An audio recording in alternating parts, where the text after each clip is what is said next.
Oh, say, can you see by the dawn's early light what so proudly we hailed at the twilight's last gleaming, whose broad stripes and bright stars through the perilous fight o'er the ramparts we watched were so gallantly streaming.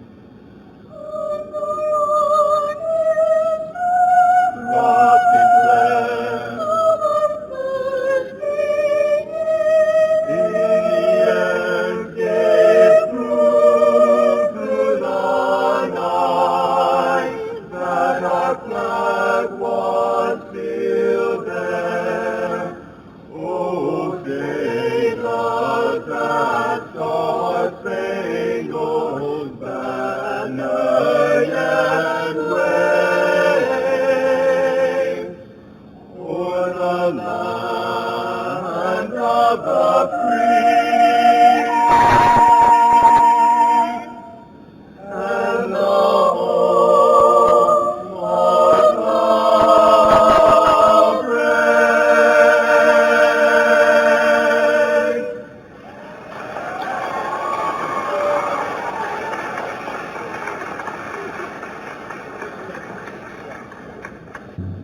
Please be seated.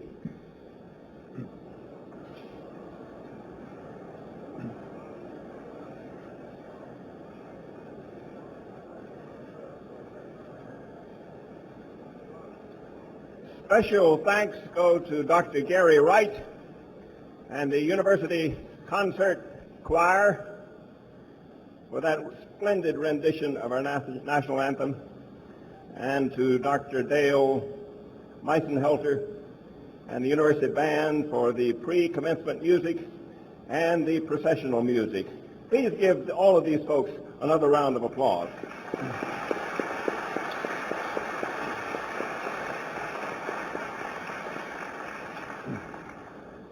Good morning. I'm Joe Oxendine, Chancellor of UNC Pembroke, and it is my honor to preside over these ceremonies for 1999. And I will tell you that we have simultaneous television going over to the Performing Arts Center just a little ways away. So in addition to the 3,800 plus persons we have in this facility, we have many persons over in the Performing Arts Center who will enjoy this ceremony. We're gathered here today to honor the men and women who have reached the highest standards of academic proficiency and will receive a bachelor's and master's degree today. For you, it is a day of rejoicing, joy.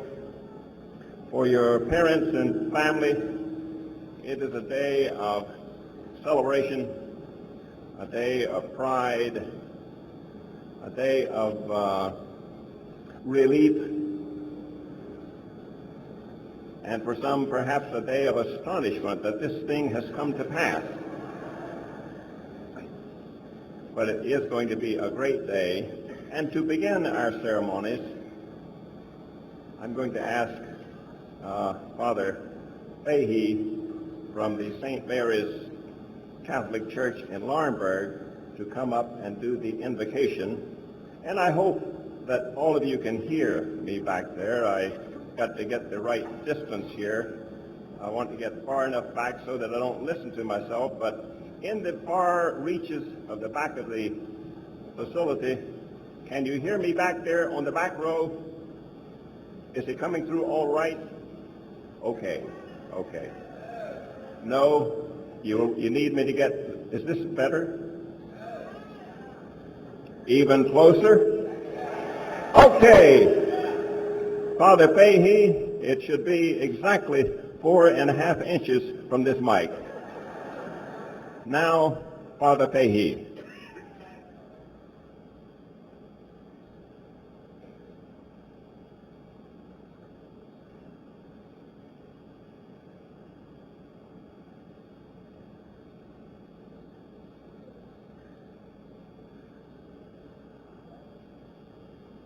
I know Dr. Oxidine has greeted all of you, and very eloquently indeed, but I would like to take my own personal opportunity to say to you, welcome, and I begin with those that have accomplished the various degrees that are being presented this morning. Welcome indeed to this really outstanding faculty. Welcome to the administration. Welcome to friends and family. And I ask you to listen to a prayer that is called a prayer of invocation. And what it really is invoking you to become, over the next several minutes, a listener. Because you see, communication is a free exchange of gifts. The speaker gives the gift of self. The listener takes that gift into gentle and understanding hands. This response of the listener is itself a gift. It is such an encouraging and reassuring gift that some expression of gratitude is in order. When you listen, the first thing that you must do is to put your own life aside in order to give time for the speaker's needs. By listening, you offer everyone that which we most need: encouragement and the idea that here is someone that cares. Sometimes I think it's almost a physical thing. The listener clears the place that is by his side in life for the speaker, in order that that speaker might move in, sit down, and spread out pieces of his personal Christ. Listen. The listener has room for the speaker. The good listener is not just a sacrificial lamb who sort of goes through the motions of self-sacrifice.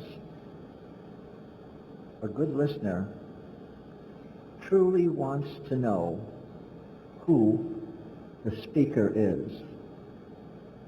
And so I thank you aforehand.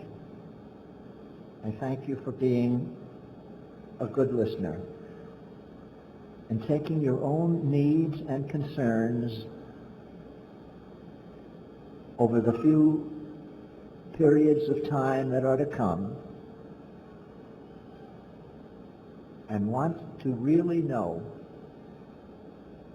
by listening, who the speaker is. It certainly makes a difference for the speaker as well, because the speaker then is able to give to you his own or her own inner space. That's the invitation, and that's the invocation. I invoke you to be that good listener this wonderful day.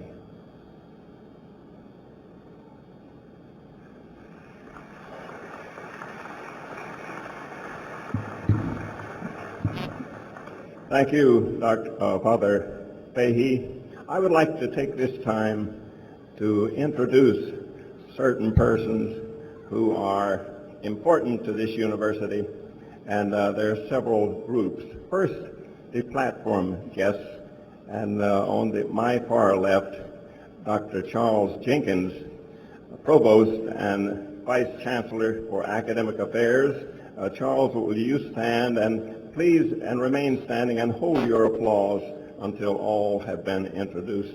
Next to Dr. Jenkins is Father Fahey, from whom you have heard already, and then Dr. Mary Boyles, Associate Vice Chancellor for Academic Affairs, and Dr. Gary Barnes, Vice President of the University of North Carolina, will bring you greetings, and Mr. Roger Oxendine, Chairman of the Board of the University of North Carolina at Pembroke, and going down the line, Congressman Mike McIntyre of the 7th District, U.S. District, Mr. Mac Campbell of Elizabethtown on Board of Trustees, Colonel Kevin Brown of Elizabethtown, and currently Houston, Ms. Cherry Beasley, Assistant Professor of Nursing, Dr. James G. Jones of Chapel Hill, Dr. Sue Ellen Cabe, Chair of the Faculty of the University, and Mr. Benjamin Gersh, who is President of the Student Government Association, and especially Dr. Peter Wish, Professor, Department of Chemistry and Physics, and is the recipient of the University of North Carolina Award for Teaching from this university.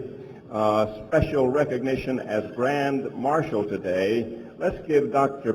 Peter Wish and all others a hand of applause.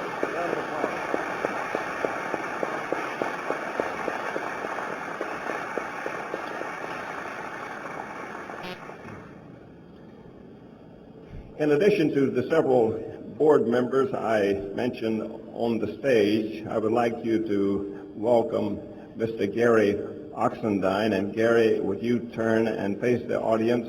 Ms. Sybil Jones Bullard, Ms. Sybil Collins, Mr. Tom Jones, Vice Chancellor, Vice President of the Board of Trustees. Please join me in welcoming these board members.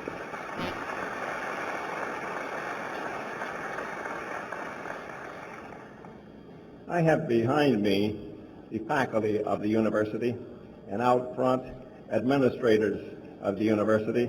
These folks make this university what it is. They bring quality to the university.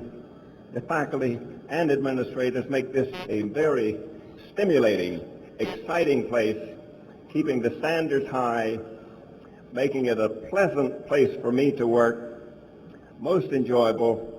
They make me look good, and they make the university look good. Would the faculty and administrators please stand for our thanks?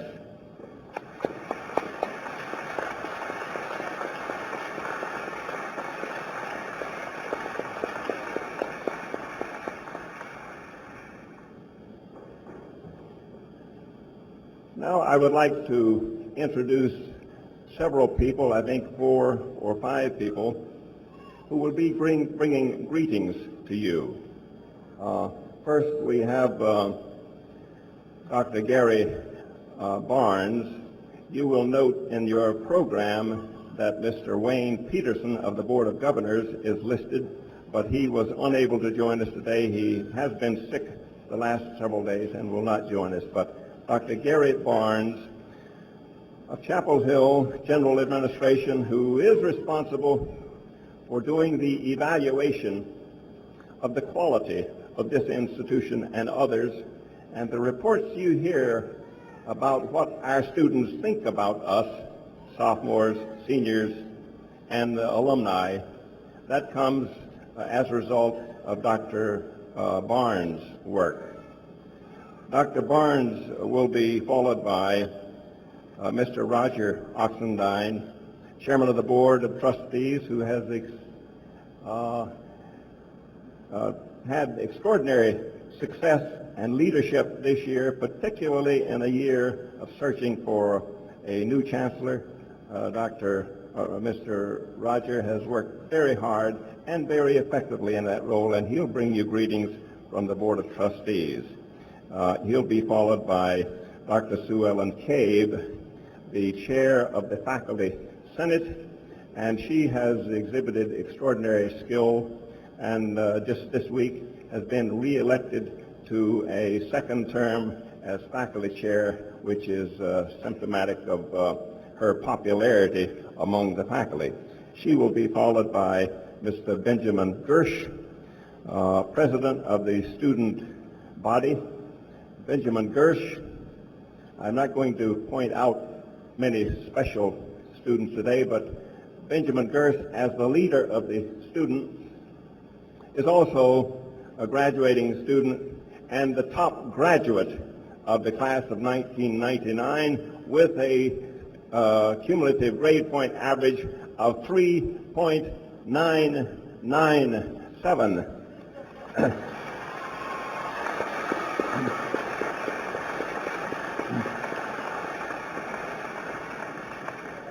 We expect no less out of our student leader. Each of these will make their comments in order as listed on the program without further comment from me. Dr. Barnes.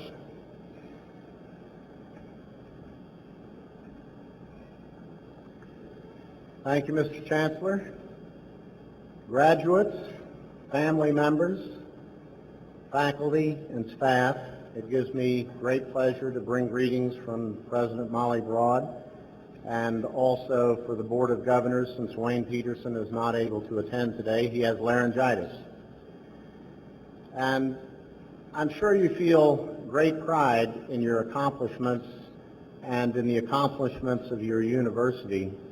What you may not know is that I share your pride, and I want to elaborate just a little bit. The surveys that Chancellor Oxendine referred to are surveys in which we try to learn from you, and many of you have probably completed these, how satisfied you are with your undergraduate experience at the institution. Every student at every one of the 16 universities completes the same survey. And in so many areas, in areas such as the effectiveness of teaching, the overall quality of instruction, the quality of academic advising, the caring of the faculty for how much students learn, you tell us that you attend a top-rated institution. UNC Pembroke turns out to be number one or number two in so many of those rankings.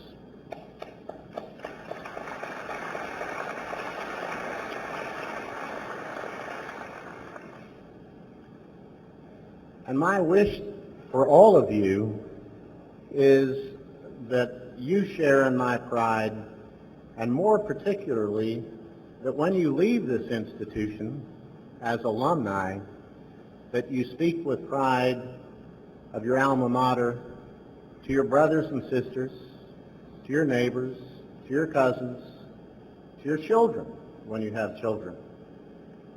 Thank you very much.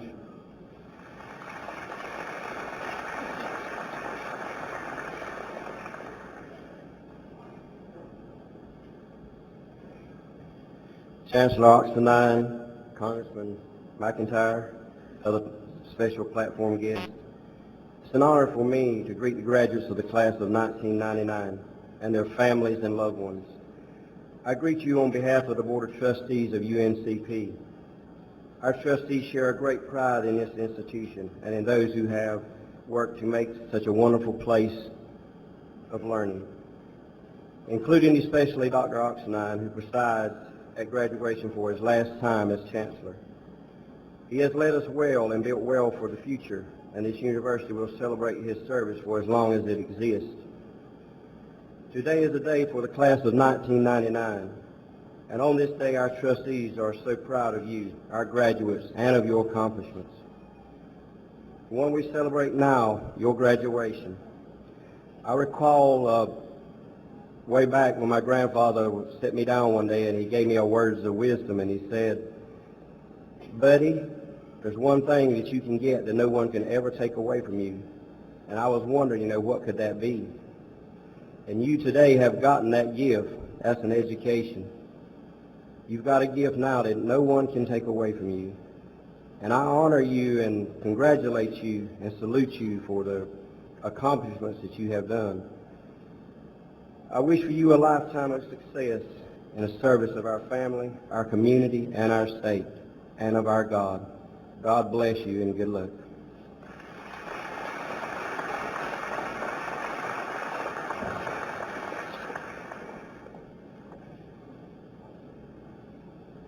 Chancellor Oxendine, honored members of the platform party, faculty, graduates, and your guests, I bring you greetings from the faculty of UNC Pembroke. As I was preparing my remarks for this morning's ceremonies, I remembered a quotation I used when I was valedictorian of my high school class. In a somewhat modified form, it was, "Remember this also, and be well persuaded of its truth. Brevity is the soul of wit." I intend to be witty. Graduates, congratulations on your accomplishments. Best wishes for the future. Now on with your show.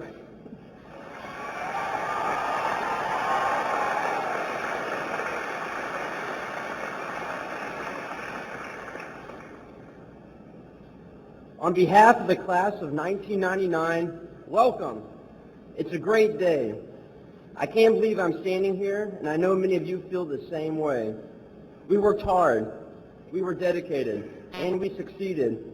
And today we're being recognized for our achievements. But we probably wouldn't be here today if it were not for our family and friends, and especially the faculty. So please join me in thanking the faculty, for without their guidance, assistance, and support, we would not be here today.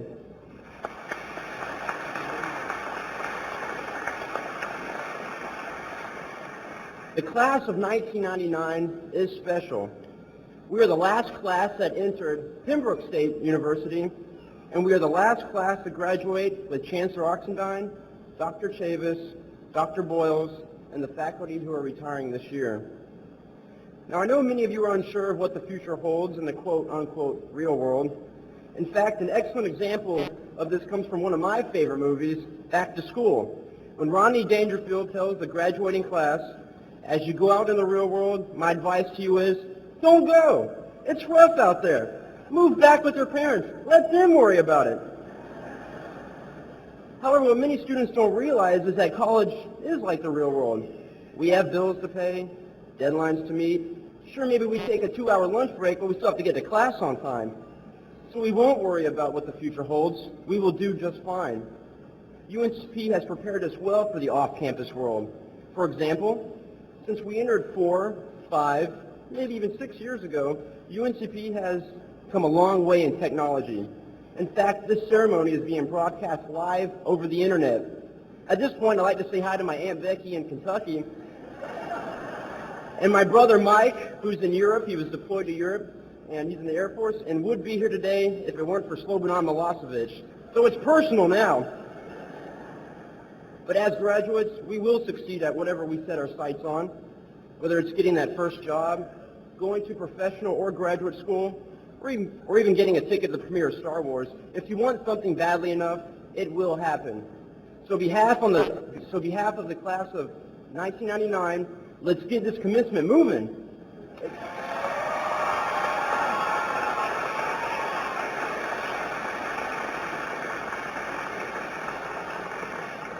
Thank you, Dr. Barnes, Mr. Roger Oxendine, Dr. Cabe, and Ben Gersh. Ben, you didn't mention one last thing. Now, you will live most of your life in the 21st century, and you and the other graduates will, in a few short years, hear yourself described as, he's got to be getting up there. He graduated before the turn of the century. I would like to call to the stage microphone now Mrs. Cherry Beasley and Dr. James G. Jones. Chancellor Oxendine, On behalf of the faculty of the University of North Carolina at Pembroke, I present Dr. James G. Jones with the Honorary Doctorate of Science. Dr. Jones spent his formative years in his hometown of Pembroke, earning his high school diploma just a short distance from where we stand today. He immediately left the area to complete his formal education, and in quick order earned an associate degree from Mars Hills College, a bachelor's degree in science with a major in biology from Wake Forest University, and a doctorate of medicine from Montgomery School of Medicine. Following the completion of his formal medical education, he served as a medical officer in the United States Navy before beginning private practice in Jacksonville, North Carolina. While distinguishing himself in private practice, Dr. Jones demonstrated his commitment to community service and scholarly activities.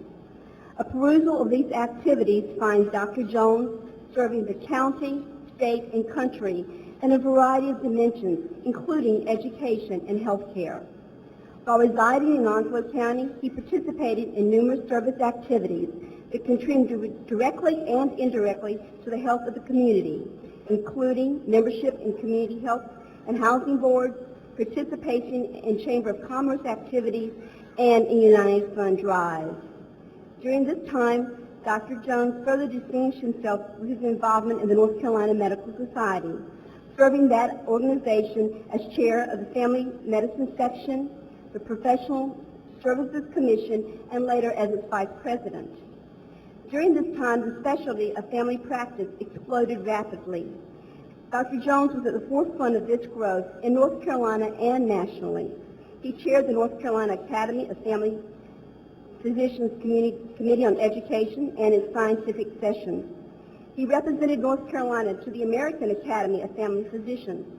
While in Jacksonville, he was appointed as a clinical faculty member in the Family Medicine Department at the North Carolina at Chapel Hill School of Medicine. In 1975, Dr. Jones accepted the call and the challenge to leave his established practice in Jacksonville and move to Greenville, North Carolina, where he would develop and chair the new family medicine program at the East Carolina University School of Medicine. For more than a decade, Dr. Jones used the knowledge, wisdom, and skill he had gleaned from his educational and service endeavors, including the strong work ethic he gleaned from the Robeson County field, to lead this fledgling department to national prominence in the area of physician education, community service, and rural health. During this time period, Dr. Jones could also be found serving at the national level to develop the field of family medicine. He served in various leadership positions with the American Academy of Family Practice, including chairman of the board and its president. During this year, his effective consultation with the National Library of Medicine, the Robert Wood Johnson Foundation, and various other appointments, he indirectly influenced the health care of all Americans. As the winds of discontent about our healthcare delivery system arose both nationally and in the state, North Carolina turned to her native son. As the executive director of the North Carolina Health Planning Commission and of the North Carolina Health Reform Commission, Dr. Jones was charged with leading the efforts to review and revise our state health care delivery plan. Not only did this position require application of his extensive knowledge of health and medical care, it required his use of general knowledge, especially in the area of economics, psychology, sociology, and of course, political science. And as a result of Dr. Jones' tireless toil and leadership, we as North Carolinians are today benefiting from a new statewide health plan. Most recently, Dr. Jones was returned to the role of educator. He is professor of medicine and director of the endowment programs in the Department of Family Medicine at the Medical School at the University of North Carolina at Chapel Hill. Dr. Jones has received many honors, including being the Native American Physician of the Year, the Order of the Longleaf Pine, the Order of the Palmetto. He is listed in Who's Who in the South and the Southeast, and he's listed in Who's Who in international education. Chancellor Oxendine, as Dr. Jones is an exemplary role model for all of us and has demonstrated excellence in the tripart mission of the University of North Carolina at Pembroke, it's my pleasure as a practitioner of the healing arts and a member of this faculty, to present Dr. James G. Jones to be honored by the University of North Carolina at Pembroke. Dr. James B. Jones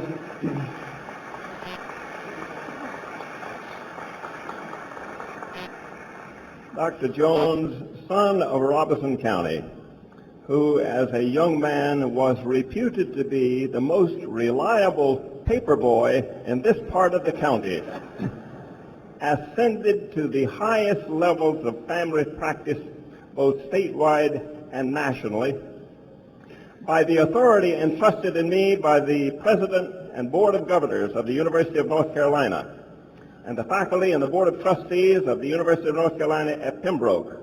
I confer upon you the honorary degree Doctor of Science with all the rights, privileges, and responsibilities appertaining thereto, cause you to be vested with this hood appropriate to that degree. Congratulations.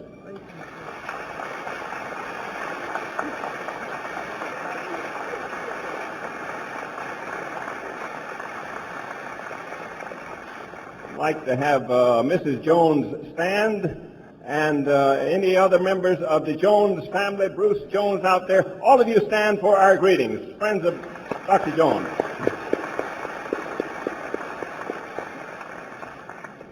I'd like to call to the stage microphone now Mr. Mac Campbell and Colonel Brown.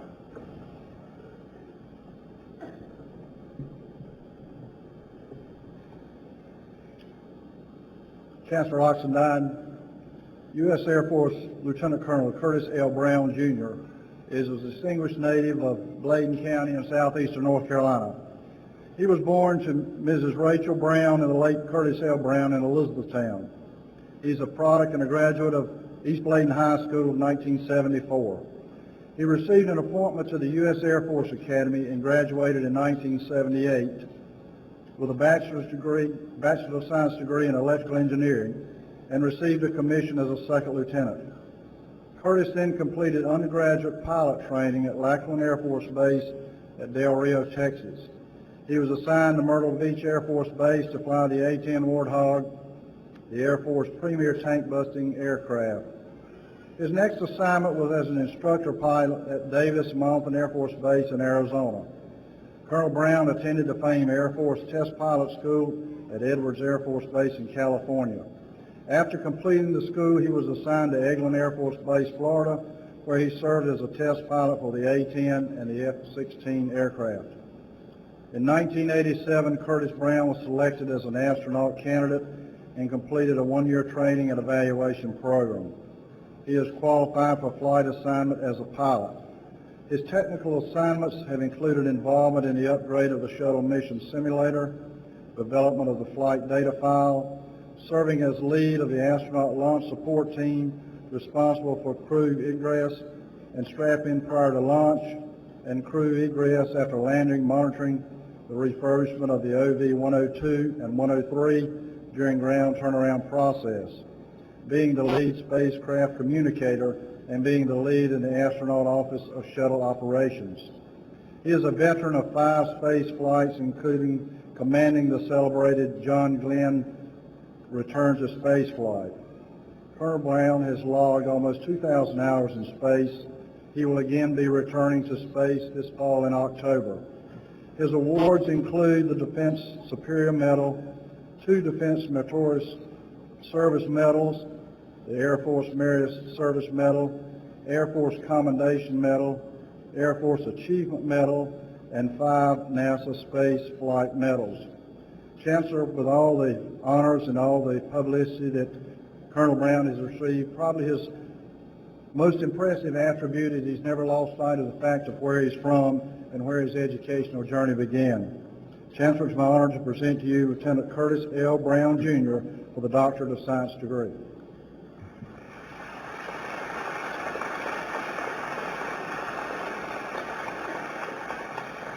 Dr. Curtis Brown, pioneer for the 21st century, who has shown us that growing up in southeastern North Carolina is no barrier to the heights that one can reach, both literally and figuratively, in one's profession.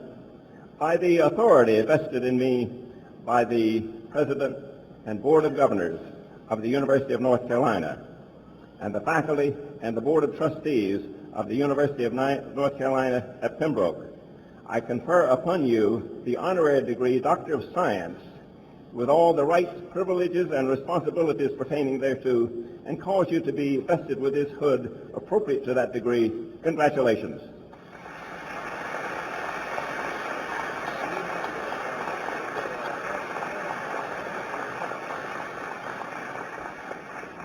I would like Colonel Brown's mother to stand, his son to stand, and his friend, and any other friends of Colonel Brown. Would you stand for our greetings, please?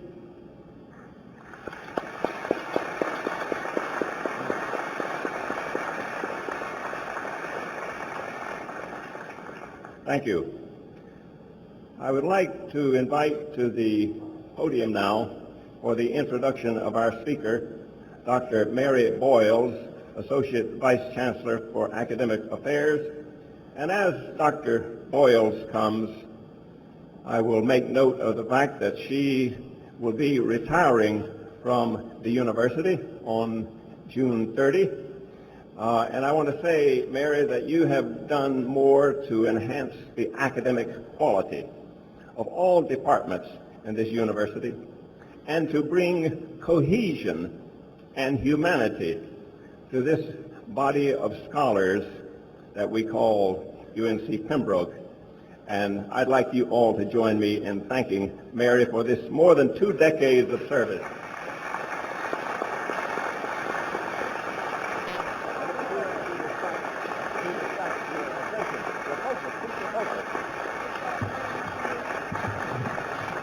I think that will do it.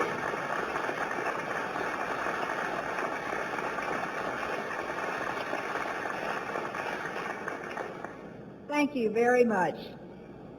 When we hear about a person who was named a Morehead Scholar, who was elected to Phi Beta Kappa at the flagship institution of one of the most respected higher education systems in the country, we might suppose that such a person, intellectual as he must be, would seek a career that would allow him to pursue some highly theoretical and philosophical vocation, perhaps as an academic or a researcher in a university.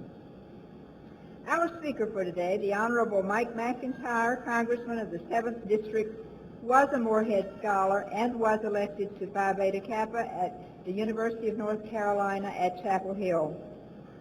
1978, and he did earn his Juris Doctorate at that institution in 1981, and he was elected to the U.S. Congress in 1996 and re-elected, as you saw in your program, by a nice healthy margin in 1998. But he chose not the cloistered life, but the very public life of service to his own district, to his state, and to his country. Those who knew Mike in high school are not surprised at his success or his continuing dedication to issues impacting on the local and the larger community. One of his high school classmates, in fact, Mike, one who sat beside you in Aline Gaines' English class, you'll be gratified to know that Mrs. Gaines still teaches with us on occasion. She told me that he was student body president, that he was #1 in his class, and that he made a different kind of presentation in his graduation speech. It was kind of a precursor of PowerPoint, because he used slide projector and used slides about the school, not necessarily talking about himself or even about the graduates, but about what the school had done to enable them to be where they were. Mature is the word the classmate used to describe Mike McIntyre in his high school days. She says, in fact, and I love this phrase, that he was born grown up.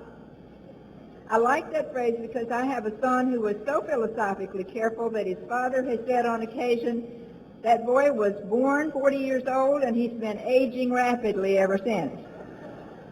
But once Mike completed his education, he settled in Lumberton with his family and began to practice law. He's very much involved and always has been in church, civic, and professional activities. He very early focused on family issues.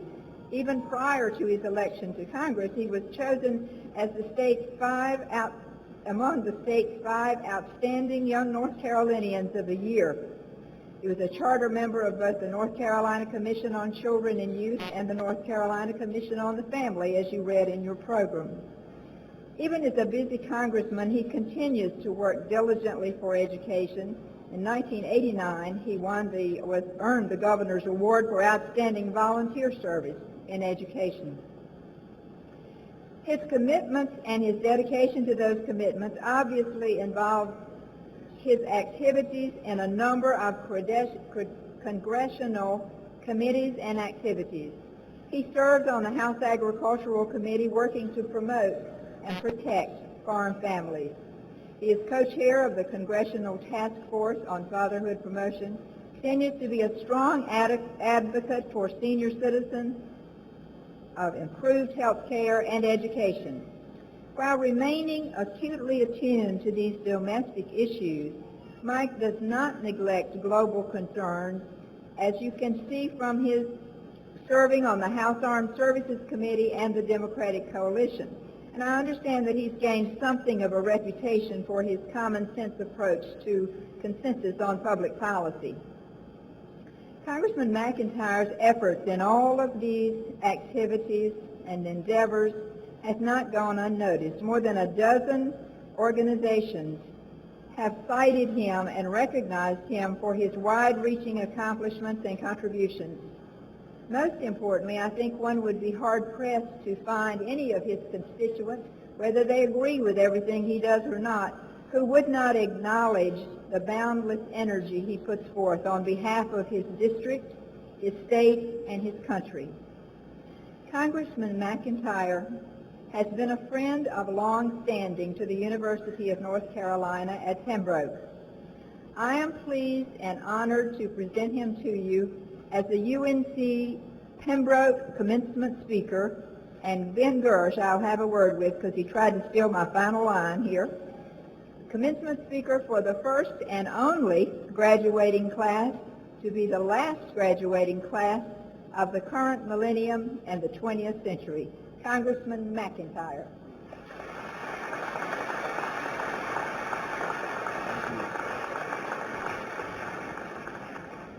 Thank you so very much for that very kind introduction. And I guess if I was born 40, maybe I'm doing pretty well because I'm still 40 plus 2. So I've aged a couple of years since I've been in Washington. But indeed, thank you so very, very much. And what an honor to have Dr. Boyles on this faculty for the last 2 decades. For Chancellor Oxendine and the distinguished members of the Board of Trustees and the faculty, the deans, the students, the alumni, the parents, the friends and supporters of this university, what an honor and a privilege it is to be with you on this glorious day. And have my parents, Doug and Thelma McIntyre, be able to come join me, and one of my old high school teachers and several other friends of mine. I greatly appreciate your being with us today as well. What a privilege it is to share the stage with Dr. James Jones.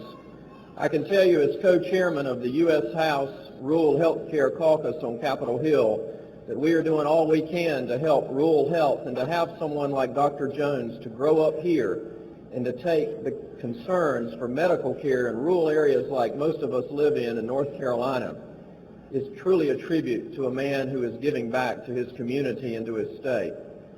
And then to be up here with Colonel Curtis Brown, having a son who wants to be an astronaut. And I have to tell you, when I took both of my boys down to watch him go up in space with John Glenn last October, everybody on Capitol Hill was all abuzz. We had one of our colleagues, Senator Glenn, going back to space that I remember as a very young boy when that happened. And they all were talking about him going back to space. And, you know, Kurt, it was nice to be the only congressman in the nation that could say, but do you know who's taking him up there? It's Curtis Brown from our district. And so we were very proud of you and proud to share of your exploits in space. A man who has truly taught us we can reach for the stars and indeed make a difference back home. And then today also a man of intellect and integrity and insight, Joe Oxendine. When he and his wife first came to this area to come back home for him to be chancellor, my wife and I had the privilege of inviting them to be our guests to the North Carolina prayer breakfast that the governor and the Chief Justice of the State Supreme Court were hosting up in Raleigh. And since that time, they have joined our church and been personal friends as well as great friends here at the university. And I think before any of us go any further, we ought to give Mrs. Oxendine and Chancellor Oxendine a big round of applause.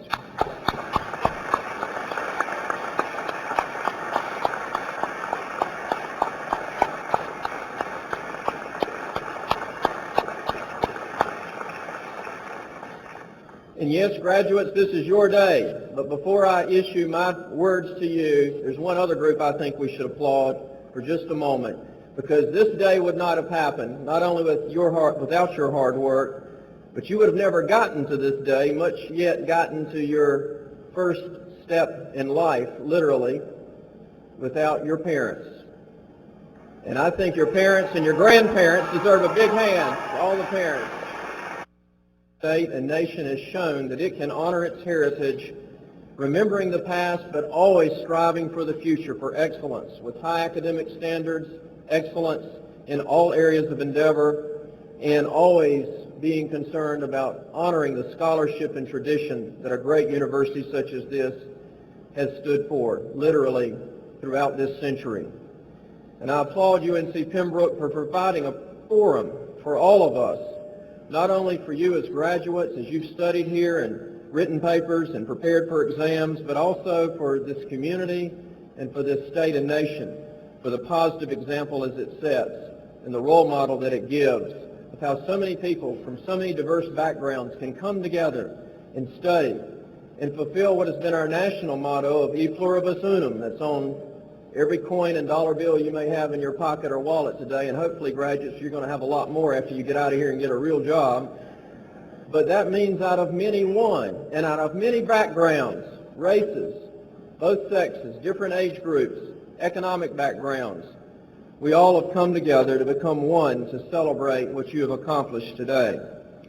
Graduates, you are about to complete this phase in just a few moments and enter another one on that wonderful journey of life.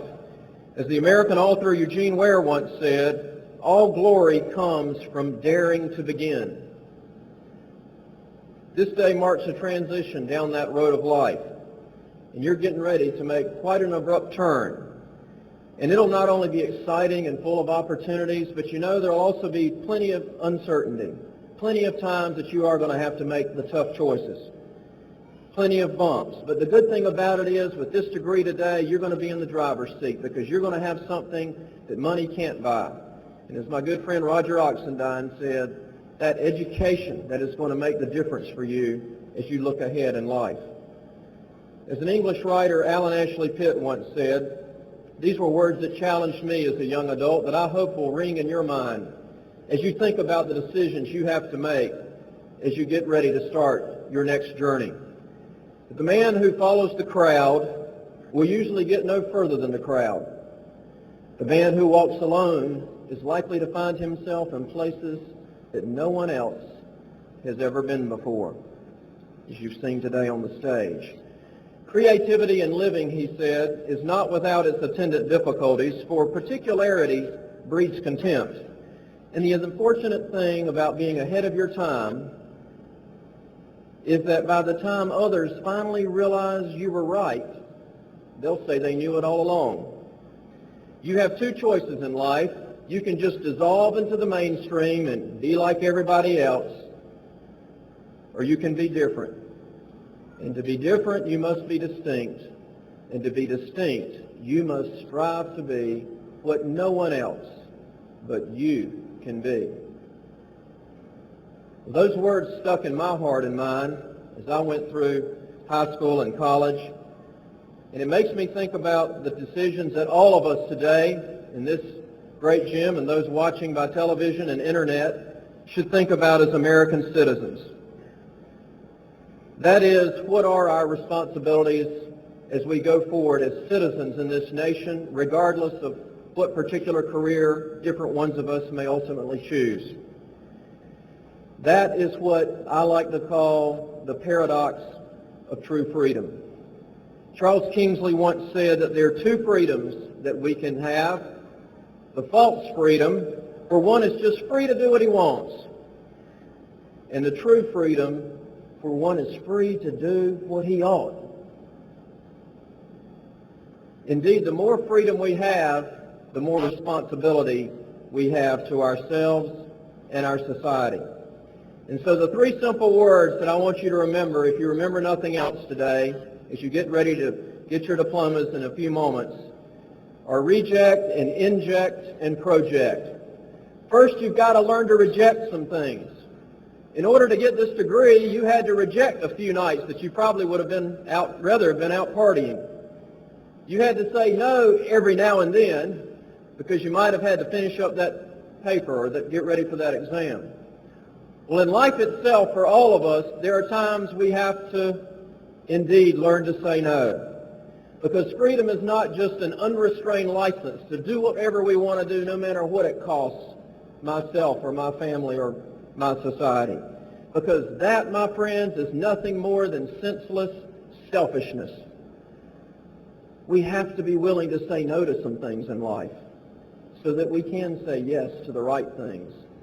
You know, at the beginning of this century, about the time this university was getting ready to award its first diploma, at a time that our nation was at war over in the Balkans, which we're dealing with on Capitol Hill daily now as a member of the Armed Services Committee, Woodrow Wilson said some words that I think speak as true today as they did in the early 1900s, and especially at a moment like this, that we came to America either ourselves or in the person of our ancestors to better the ideals of man, to help man see the finer things in life, to get rid of the things that divide, to make sense of the things that unite.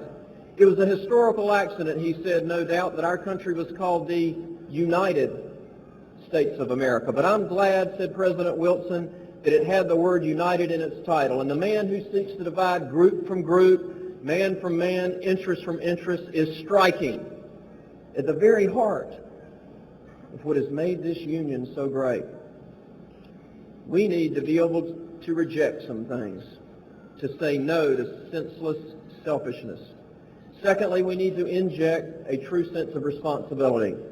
Bishop Fulton Sheen once wrote that we must have the salt of the law, the daily bread of self-denial, and the backbone of acknowledging responsibility for our own deeds. Wow, don't we need an injection of responsibility in today's society? Well, you know something? You all can set that example.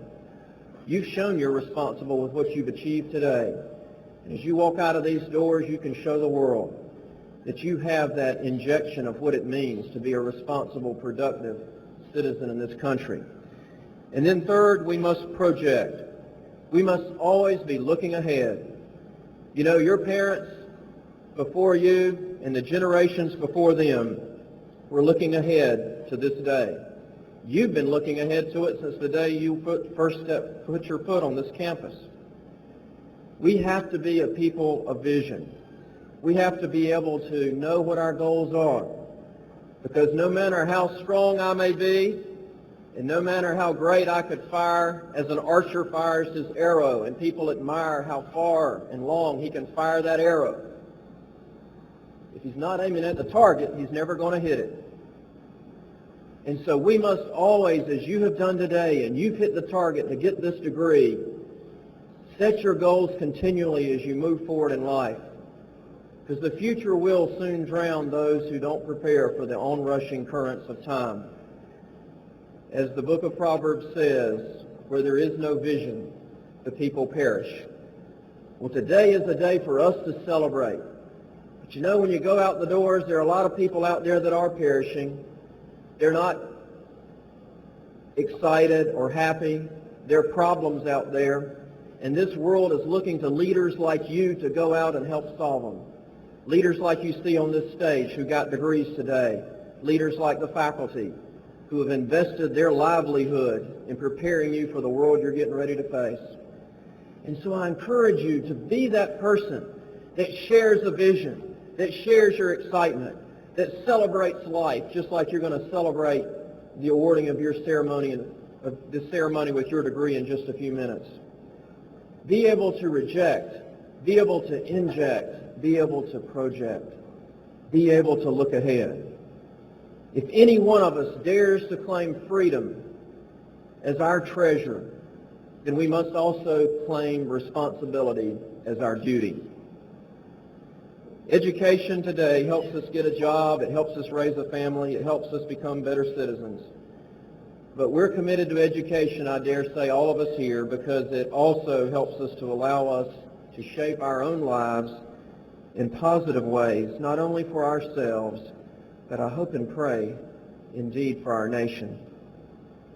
With the sound education and with what you're about now to receive, I encourage you to think about the words of John Wesley, who said, "Do all the good that you can, by all the means you can, in all the ways you can, in all the places you can, at all the times you can, as long as you can."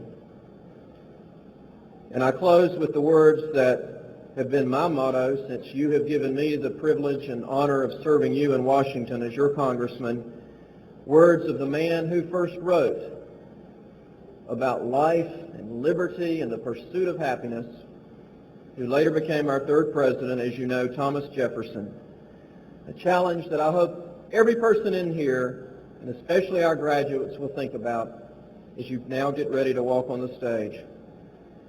To do our fellow man the most good in our power, we must lead where we can lead, follow where we cannot lead, and still go with him, always looking for that favorable moment to help our fellow man another step forward. May God grant us the will to find a way to seize that moment and always be willing to help our fellow man another step forward. May God bless you. Thank you and congratulations.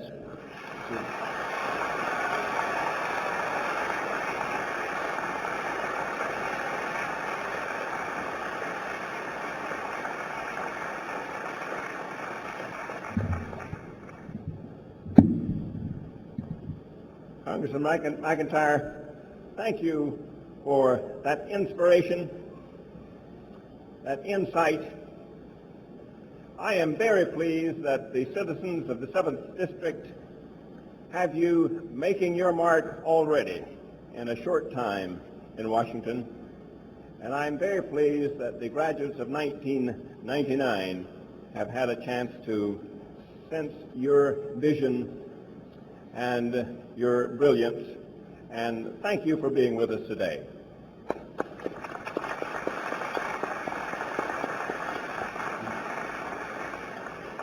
Now for the main attraction of today, and that is the awarding of the degrees. I think you're ready for that, are you? We're going to do that. We're going to give everybody a chance to have their day on the stage. You will not have your 15 minutes, however. We're going to move you rapidly. I was told that it takes 3.8 seconds to move you across here, and so don't dilly-dally when you get up here. Now, parents, I know that you're excited and you just feel like exploding when your son or daughter gets their degree. I'd say, contain yourself. We want to hear all of the names called, so rejoice modestly. I'm going to do something now and ask that you, for 10 seconds, stand and take a comfort stretch. Stand where you are, will you? Just to shake loose.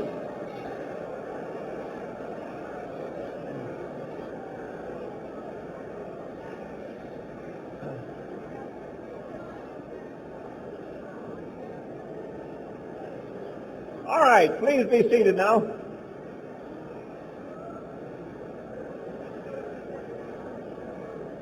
I am going to call to the podium now Provost Charles Jenkins for the presentation of candidates for degrees, and I have asked Congressman McIntyre if he will join with me in greeting each of the recipients, and so now Dr. Charles Jenkins.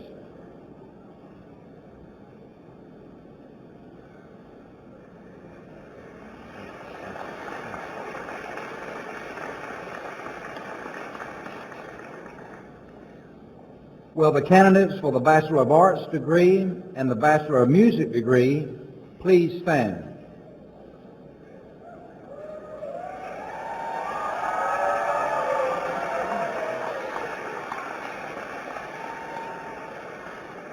Chancellor Oxendine, these students have successfully completed all requirements for graduation and have been duly approved by the faculty and the Board of Trustees of the University of North Carolina at Pembroke. As the Provost of the University, I am proud to recommend that the Bachelor of Arts degrees and the Bachelor of Music degrees be conferred. By the authority entrusted to me by the President and Board of Governors of the University of North Carolina, and the faculty and the Board of Trustees of the University of North Carolina at Pembroke, I confer upon you the degree Bachelor of Arts and Bachelor of Music with all the rights, privileges, and responsibilities pertaining thereto. Congratulations.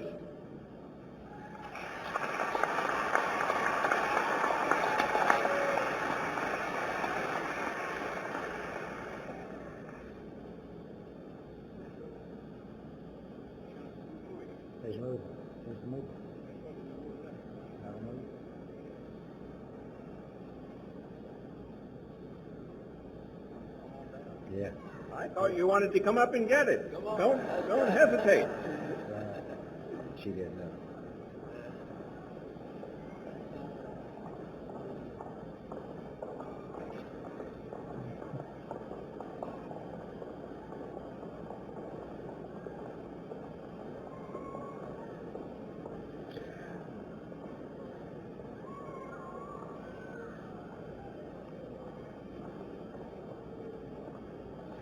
David Mitchell Adams, LaShonda Cheryl Akins, Willie Anthony Baldwin, Sherry Lynn Barfield, Stephanie Suzanne Barnes, Tracy Danielle Beasley, Jeffrey Scott Berry, Herbert Clifton Blue III, Heather Marie Booz, Dawn Marie Boos, Anita Bernice Branch, Teresa Doreen Brewington, Christopher Ross Britt, Stephen Lance Britt, Stephen Wayne Brock, cum laude, Janelle Bullard, Gordon Trent Burroughs, Donna Marie Campbell, Danelle Nicole Carden, summa cum laude, Chancellor Scholar, Eileen Gray Cecil, Harold Eugene Cherry Jr., Kenneth Ronald Clark, Jerome Edward Clemens, Paula H. Colden, Tanya Chatham Collins, Melissa Gail Comer, Robert Lee Coughlin, Robert Cromell Jr., Margaret Ann Crumroy,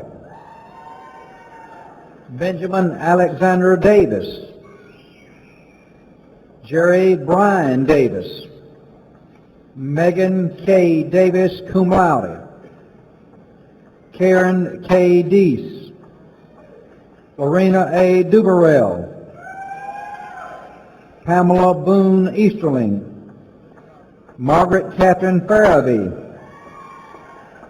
Jeffrey Alvin Farley, James Allen Phelps, Commissioned Second Lieutenant, U.S. Army,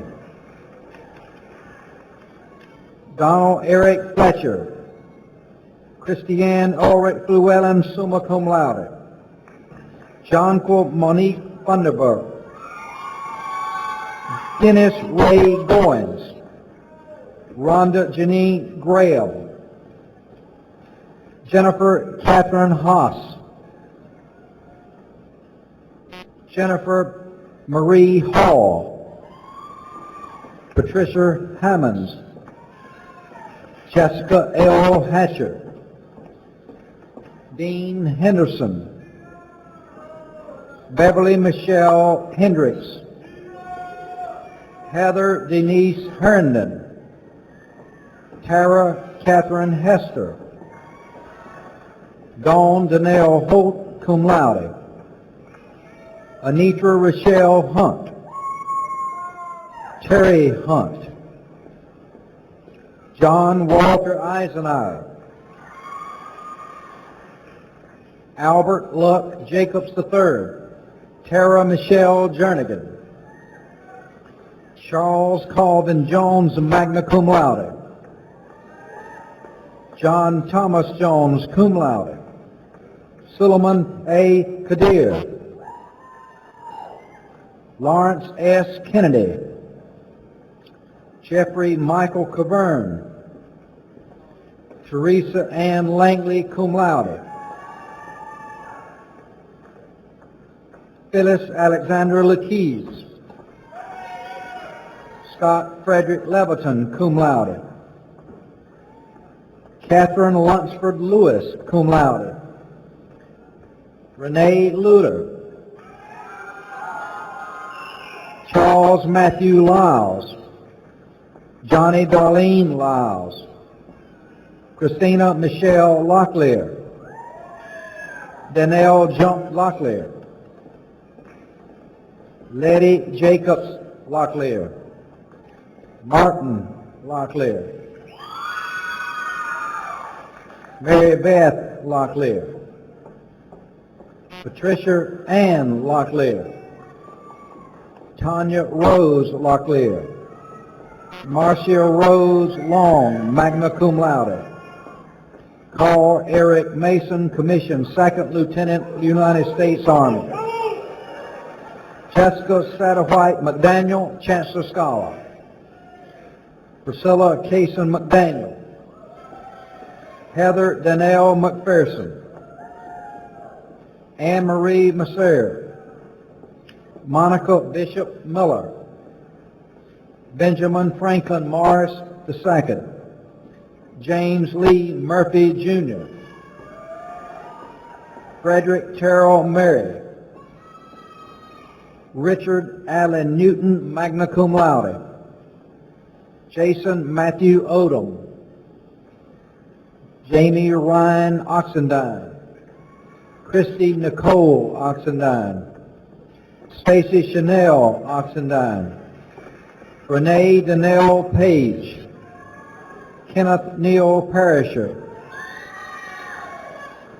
Janice Britt Pate. Mavis Smith Powell. David Andrew Pravat. Carol Ann Pruitt. Sheila Gail Quick. Joy Dean Reeves. Philip Wayne Richardson. Connie McBride Roper. Jason Benjamin Ruffin. Molly Price Sampson. Angela Lynette Smith. Jonathan W. Scott. Latasha Renee Sims. Joseph Alexander Smith, summa cum laude. Gloria Spalding Sorensen. Robert Stanley. Tabitha Onawa Strickland. Elizabeth Whitney Stewart. Heather Lynn Thompson. Douglas Robert Krimbach, cum laude. Tequila Lynette Vincent. David Patrick Ward. Ginger Allison Williams. Robert Christopher Williams, magna cum laude, Chancellor Scholar. Tara Stevens Williamson. Beverly Ann Wood. Mary A. Wooten. Darrell Stephen Yaks, cum laude. Angelique Peterson Allen, Matthew Bruce Bogers, Daniel Preston Bowles, cum laude. Kim Crawley Gainey, Kevin James Hassinger, cum laude. Christopher O. McIntyre, cum laude, Chancellor Scholar. And Joshua David Willis.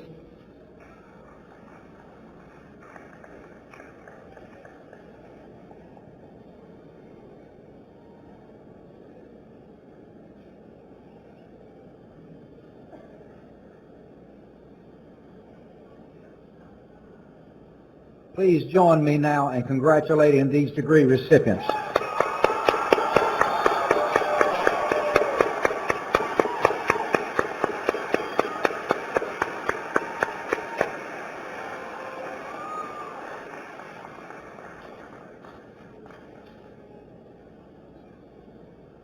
Will the candidates for the Bachelor of Science degree please stand?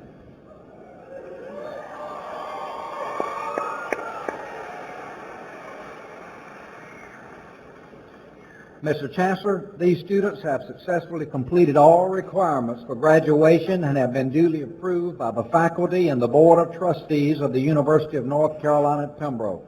I am proud to recommend that the Bachelor of Science degrees be conferred. By the authority entrusted in me by the President and Board of Governors of the University of North Carolina and the faculty and the Board of Trustees of the University of North Carolina at Pembroke, I confer upon you the degree Bachelor of Science with all the rights, privileges, and responsibilities pertaining thereto. Congratulations.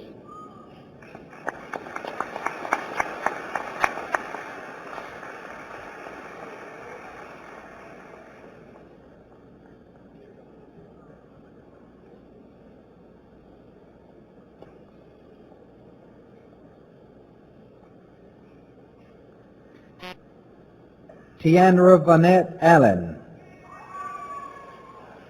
Sonetta Carol Allen, Michael S. Amos, Charles Brian Andrews, Mary Lee Anglin, David Arner Jr., magna cum laude, Christy A. Arnett, Will Joseph Barton, magna cum laude, Chris Anthony Barton, Terry Lynn Bass, Linda Serena Battles, Karen R. Beatty, Fiona Renee Beck, cum laude, Larry Michael Bishop, Christy Carol Blackman, Angel Lee Blackwell, Amy Caroline Blake, magna cum laude, Johanna Lynn Blue, Susan Gail Boggs, Brian Edward Brewington, Shelley Lynn Brewington, Shane Brister, Barbara Renee Britt, Beverly Shannon Britt, Larry Trent Brooks, Leslie Allen Brooks, Stephanie Victoria Brooks, Donna Ann Brown, Katina Wallace Brown, cum laude, Cynthia Tharp Browning, Chris Marie Bryant, David Larry Bullard, Alice Jill Butler, Karen Elizabeth Butler, cum laude, Samuel Cabrera, Michelle Willoughby Kane, magna cum laude, Jenny Elizabeth Cameron, cum laude, Renelle Spivey Carpenter, Jennifer Webb Caraway, Christy Marie Canizano, Bradley Hunter Calton, Jody Lynn Chason, cum laude, Heather Renee Chavis, Ella Chavis, Jason G. Chavis, Elton Ray Clark, Jeffrey David Clark, Patricia Lowry Clark, Sue Ann Clark, Barbara Jane Cluck, Jerry Carlton Cole, Brianna D. Koss, Amy Elizabeth Coronar, Carrie Elizabeth Crouch, Kevin Michael Cuff, Matthew Shea Cummings, Lori Jean DeAndre, cum laude, Anthony Lee Davis, cum laude, Brian Timothy Davis, John Henry Davis, Alicia Lynn Dow, cum laude, Patrick Wayne Dillon, cum laude, John Floyd Dixon, Helen Margaret Dolan, Catherine Ann Dudley, summa cum laude, Chancellor Scholar, Beth Caroline Duffy, cum laude, Wallace Scott Duncan, Karen Renee Dyer, Corbin Venus Eddings,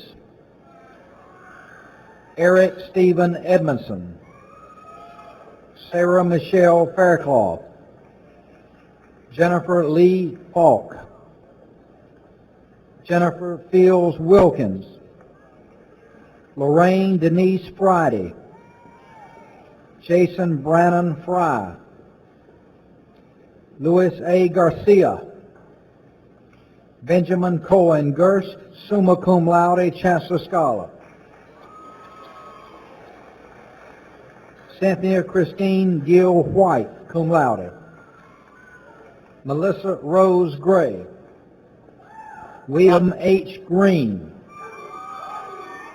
Sarah Elizabeth Griffin, Benjamin Daniel Hafer,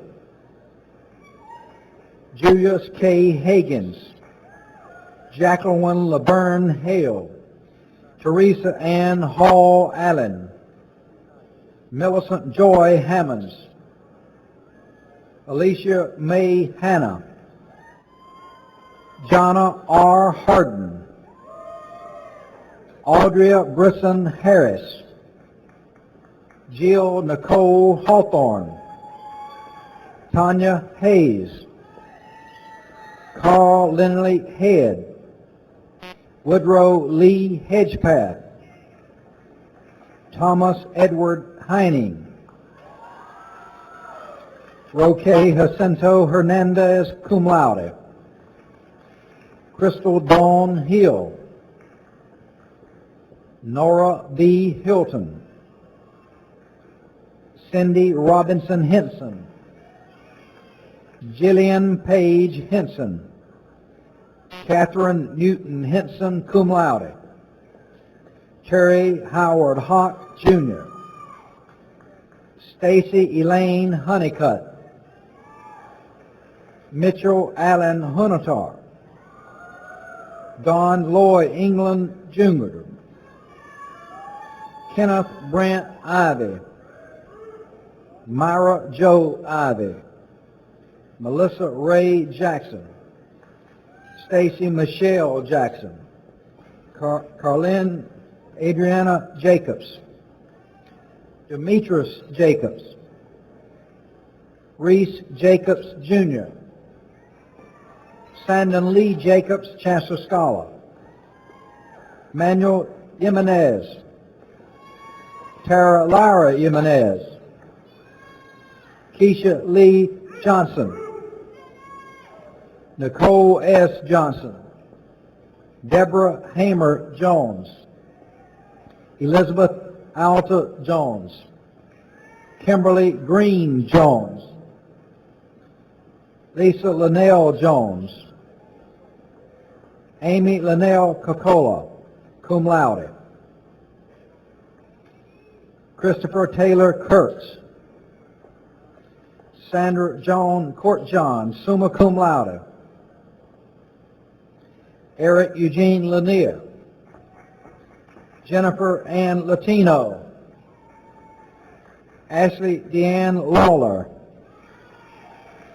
Janine Allen Lawson, Ann M. Levette, Adam Roscoe Lewis, Timothy Dale Lewis, Christina Locklear, cum laude, Chancellor Scholar, Darren Ted Locklear, Dawn Renee Locklear, James Trent Locklear, Jessica Marie Locklear, cum laude, Joe Christopher Locklear, Robin Fowler Locklear, Timothy D. Locklear, Karen Michelle Lott, Ashley Reed Lowry, Danita Faye Lowry, Carlita Lynn Lowry, cum laude, Chancellor Scholar, Angel Skipper May, Jermaine Manning, Ursula Carmilla Mannix, Andrea Lynn Marks, Kevin S. Marshall, Lori Williamson Martin, Audrey Richter Mayers, Anna Blair McDuffie, William Charles McGugan,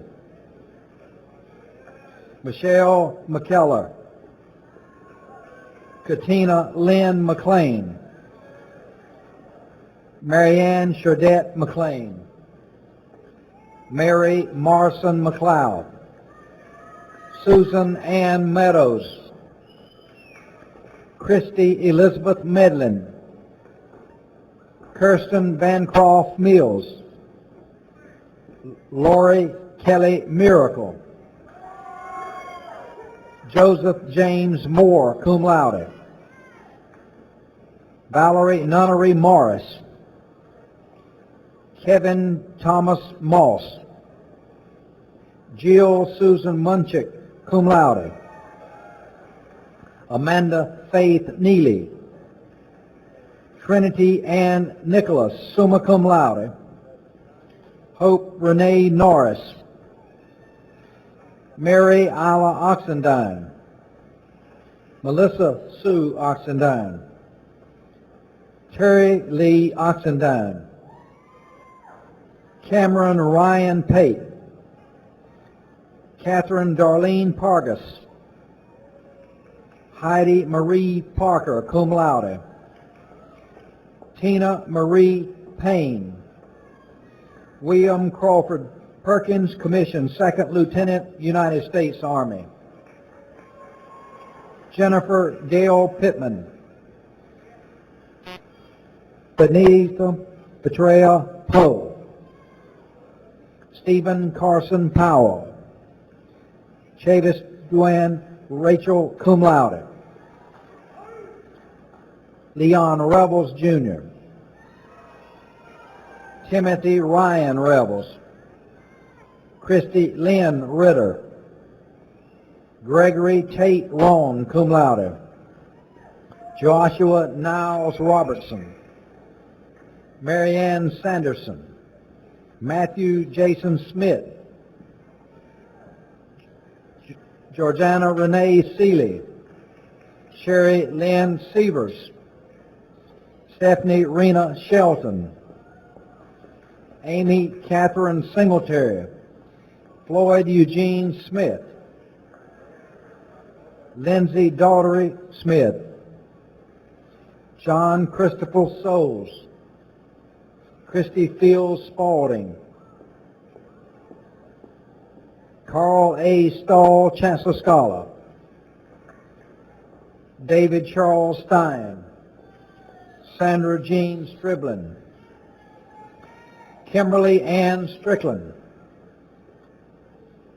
Anna Gator Subaron, Lamicha Sweat Locklear, Jamita Laree Taylor, Raven Michelle Taylor. Chad Jeremy Thomas. Ernest James Thomas. Leslie Donnell Thomas. Stephen Wayne Thomas. Kathleen Marie Thompson. Robert Adam Thompson. Lisa Michelle Thompson. Tawana Marie Terrain. Carolyn Faye Tracy. Christopher Lynn Tyner. Wendy Renee Tyree. Michelle Metzger Vance. Jeffrey Neal Walker. Betty McGirt Walters, magna cum laude. Brandy K. Warricks, cum laude. Leroy Watford II. Demetrius K. Watkins. Tanya Yvette Watts. Derek Leek West.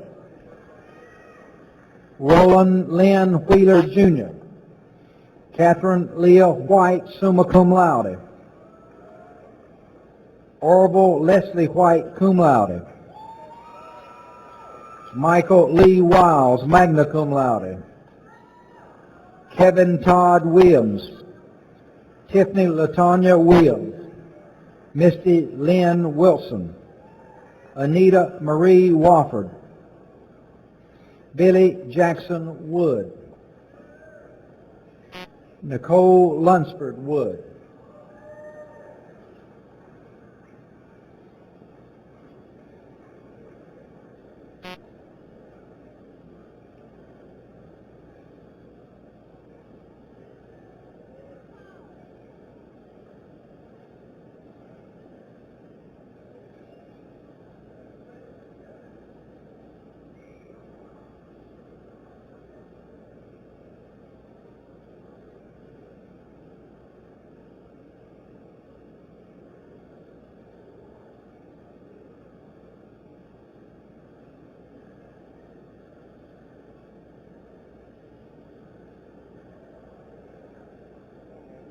Hey, Jelinger, that's a big gap.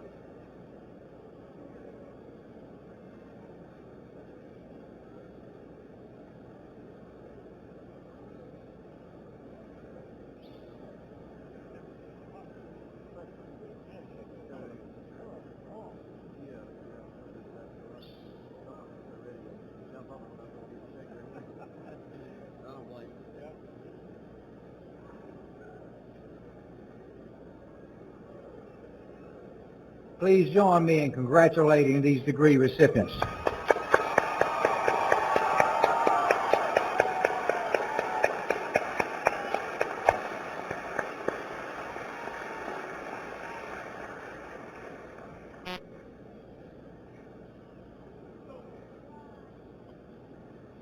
Will the candidates for the Bachelor of Science in Nursing degree and the Bachelor of Social Work degree please stand?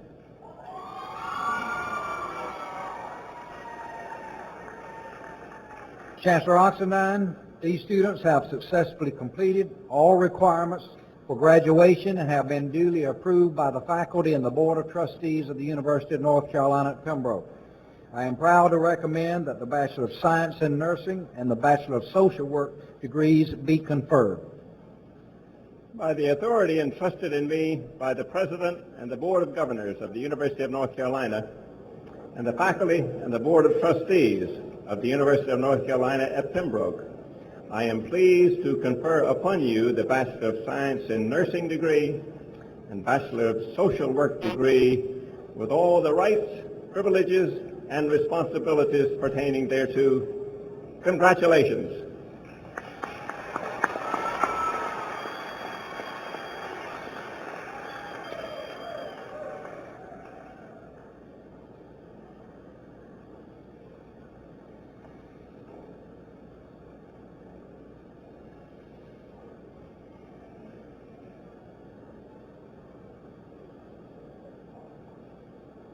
Deborah Wright Ayers, cum laude. Sally Justina Blanks. Sharon Prindle Boland. Lisa Marie Bond, Betty Houston Brown, Sandra Gail Davis, summa cum laude, Kathleen Joy Eisman, Amanda Darlene Fry, Bridget Nicole Gilliam, cum laude, Leslie Wicks Hall, cum laude, Diane Lee Hawthorne, cum laude, Linda Orphan Help, Heath, Elizabeth Haywood Howell, Wanda Hall Lewis, cum laude, Jodella Locklear, Kathy Walters Locklear, Susan Louise Lynch, Juliana Maynard, Sari Farmer McNeil, Linda Muse Monroe, magna cum laude, Deborah Ann Norwalk, summa cum laude, Gladys Thomas Paul, Marion Geraldine Phipps, Renee Williamson Pittman, Larissa S. Reeves, Karen Michelle Rogers, Emma Jean Creasy Roper, cum laude, Barbara McAdoo Smith, Marcia Manus Smith, cum laude, Dorothy Johnson Tudor, Libby Garner Wheeler, Barbara Suggs Willis, Patricia A. Young, Alice Hunt Allen, Bridget Lee Beard, Natalie J. Brayboy, Diane Marie Brooks, Denise Bullard, Sarah Marie Busco, Jennifer Lynn Carmel, Tammy Renee Chavis, Lisa Phipps Clemens, Edith Holden Coleman, summa cum laude, Kelly Denise Collins, Laura Jill Daniel, Kimberly Lynn Davis, Bridget Ann Dial, Katina Diane Dial, Sherry Carol Donnell, Jeanette Duncan, Cynthia Diane Ellis, Sharon Denise Fogey, Robert Jason Frazee, Marianne Taylor Hall, Wendy Michelle Henson, Leslie Locklear Hunt, James S. Jackson, cum laude, Amy Harden Jones, Laura Warren Langner, summa cum laude, Tina Locklear, Mary Teresa Maxwell, Stacy Lynn Maynard, Retha Hunt McNeil, Aglid Mendoza, Sonia Denise Morris, Crystal Gail Odom, Lisa Allen Pierce, Brandy Nicole Pittman, Allison Hope Powell, Lehman Lyle Rattery, Harold Edward Rice Jr., Madeline Bryant Rogers, Amy Lynn Smith, Helena Ann Smith, Robert Lamont Smith, Sherry L. Taylor, Mary Martha Warnock, Vanessa Bethay White,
Please join me in giving these degree recipients a hearty applause.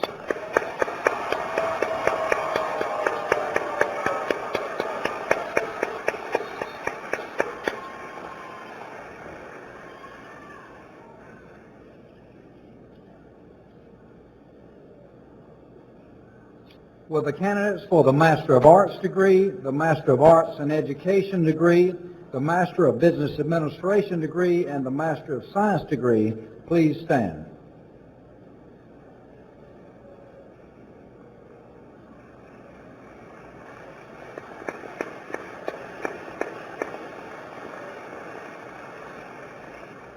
Mr. Chancellor, these students have successfully completed all the requirements for graduation and have been duly approved by the faculty, the Graduate Council, and the Board of Trustees of the University of North Carolina at Pembroke. As the Chief Academic Officer of the University, I am proud to recommend that the Master of Arts degrees, the Master of Arts in Education degrees, the Master of Business Administration degrees, and the Master of Science degrees be conferred. By the authority entrusted in me by the President and Board of Governors of the University of North Carolina, and the faculty and board of trustees of the University of North Carolina at Pembroke, I am pleased to confer upon you the appropriate master's degrees with all the rights, privileges, and responsibilities pertaining thereto. Congratulations.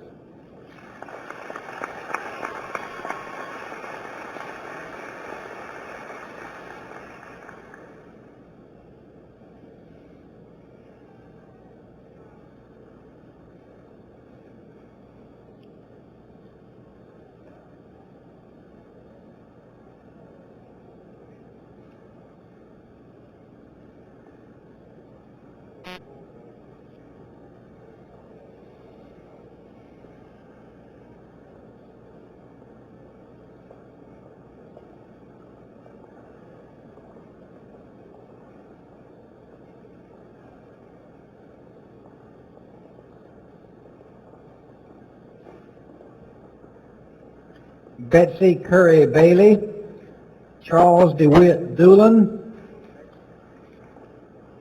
Timothy Ray Field, Randall Arthur Foster, Lisa Craddock Godwin, Vicki Lee Griffith, Melinda Morgan Hatchell, Cheryl Annette Jolly, Dolores Ann Kessler, Melanie Caroline Locklear, Robin Sneed Oswald, Christy Lynn Rigg, Wanda Lee Whitmore Penier, Irene R. Adley, Ronald Christopher Alford, Kimberly Jane Andrews, Mary Elizabeth Schummer, Shelley Schwab Dodge, Melanie Walker Edwards, Teresa Ann Fleming, Janice Bundy Gardner, Miranda Vanessa Gilchrist, Donna Lynette Godwin, Rebecca Lynn Hoover, Michael Lynn Jacobs, Connie Francis Locklear, Catherine Jones Locklear, David M. McGee, Sandra D. McCormick, Lisa Ann Parks Popish, Kathy Warren Savine, Joan F. Thompson, Christy Louise Thompson, Kimberly Dawn Brewington, Susan Beth Buell, Betty Lou Johnson, George Scott Pate, Sheila J. Thomas, John E. Wishart Jr., Douglas Clark Fink, Jamie Renee Goins, Kathleen Marie Krankowski, Sylvia Jo Pate.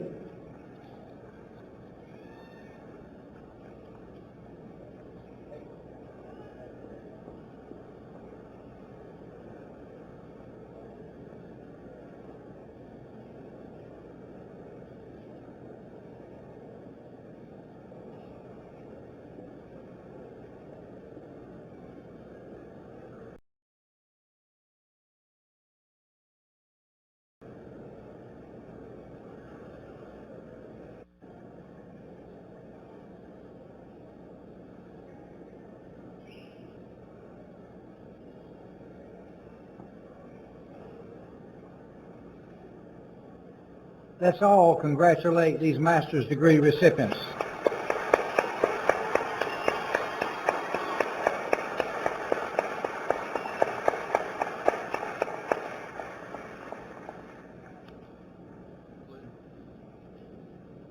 I know it is getting late, and I'll take just 2 or 3 minutes.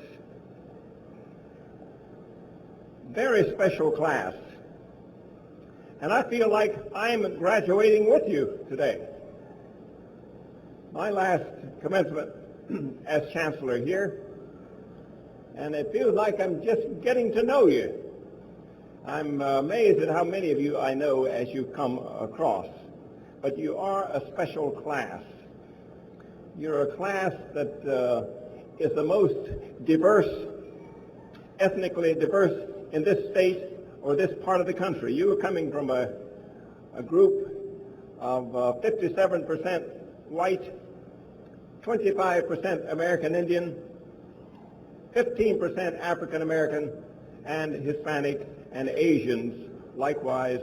I am extremely proud of that and proud of the fact that this is a friendly, interactive group. You've been great.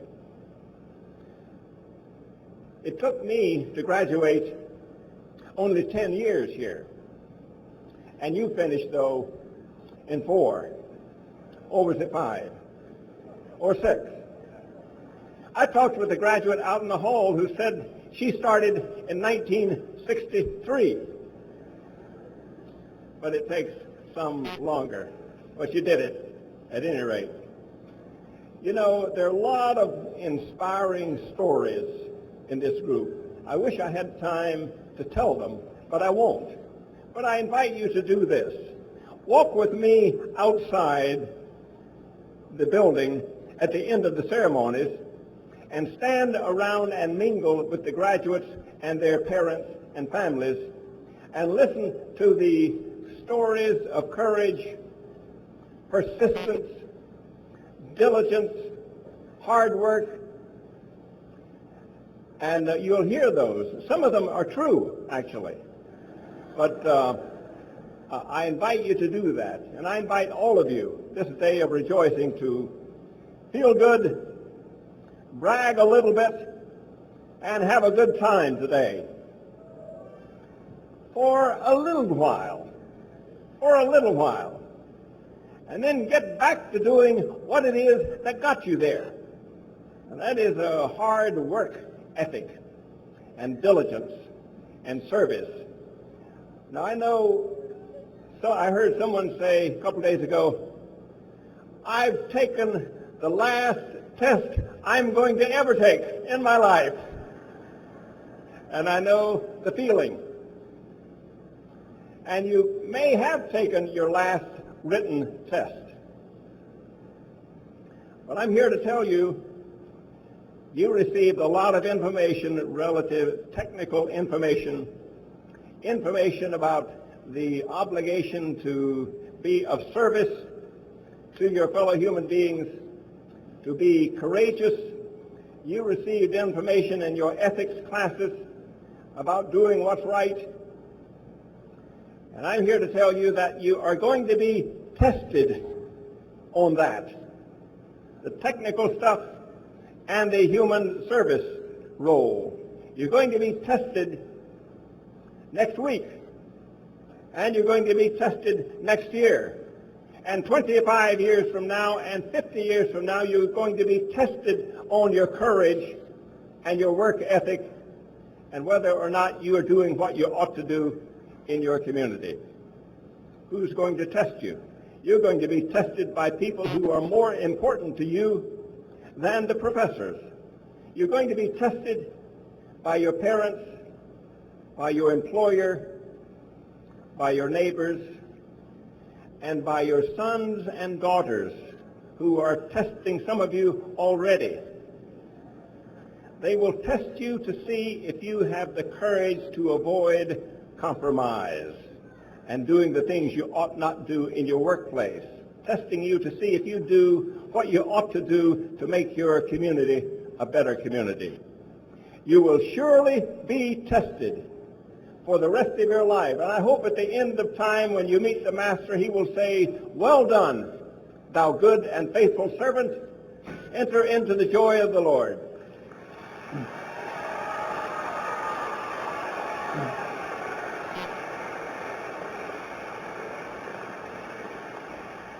You have already greeted your parents and friends.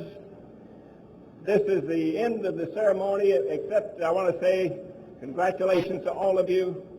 Please remain seated until the recessional has been completed, and we'll see you outside. Thanks for being here, all of you.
your interesting key is the screen on it?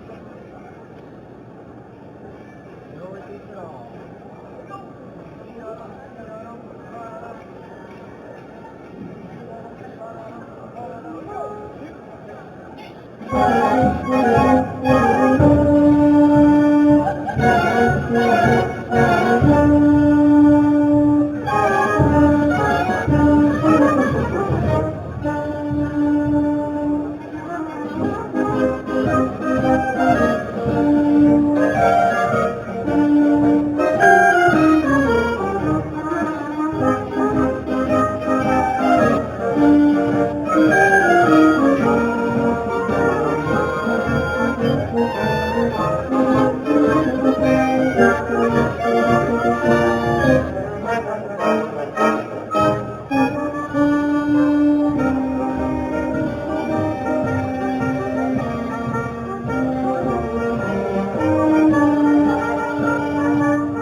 Repeat on this